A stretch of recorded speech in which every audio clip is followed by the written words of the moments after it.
Probably heard about how this drug treats diabetes and helps with weight loss. But some users say it's also helped them to stop binge eating and to curb other unhealthy behaviors. So why do type 2 diabetes drugs like Ozempic have this unexpected side effect? Well, it turns out that it has less to do with this and more to do with that. And that's leading to a lot of excitement about using these meds for substance abuse disorders and other conditions that affect the brain. If these drugs actually turn out to be effective, that could have huge implications for public health. Let's dive in. The active ingredient in drugs like Ozempic mimics the hormone GLP-1, which helps with regulating insulin and sugar levels. That's what makes it effective for type 2 diabetes. In addition to the gut, it's also produced by the brainstem, which regulates breathing, heartbeat, and nausea. But GLP-1 affects activity throughout the brain, including areas involved in memory, decision-making, rewards, and impulse control. Injectable versions of GLP-1 have been shown to affect decision-making in animals. And neuroscientists think that's what's happening in people too. GLP-1 drugs affect behavior in two major ways. They decrease the feel-good vibes you get from eating a fried chicken sandwich or having a cold beer. Treats like these release dopamine and activate the brain's reward centers. It's also how drugs like nicotine and opioids work, and why they can be addictive. But when GLP-1 interacts with the brain's reward regions, the pleasurable effects of dopamine go down. And they make you less prone to seek out and indulge in these rewards, even when you encounter things that remind you of them. Which leads us to the second way these drugs impact behavior, improving impulse control. GLP-1 also promotes the activity of neurons in the hippocampus. This brain region's claim to fame is memory formation, thanks to a patient called HM. In the 1950s, his hippocampus was removed during brain surgery, and after that, he couldn't form new memories.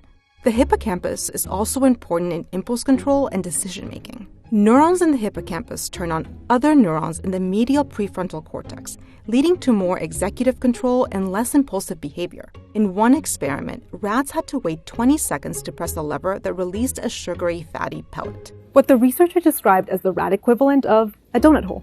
Sometimes they couldn't. They kept hitting the lever before the 20 seconds were up because they wanted the treat so much, especially if they were hungry. But when the rats were injected with exenatide, a GLP-1 drug similar to Ozempic, they were better at waiting, even when they were hungry. That effect went away if the researchers disrupted the signaling between the hippocampus and the prefrontal cortex.